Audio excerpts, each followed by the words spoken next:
Welcome, today I'll show you how to switch on or off screen touches into a screen recorder in your SONY Xperia 10 Mark IV. First of all, open your top navigation bar and find here screen recorder button.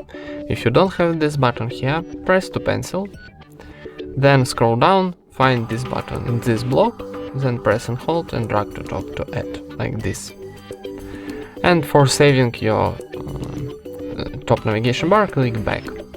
Now we add this button here, so start, and before starting we got options record audio and show touch on screen. So this position like gray, it's turn off this option, and this like blue, it's activate this option. And that's it. Thank you for watching, leave thumbs up and subscribe to our channel.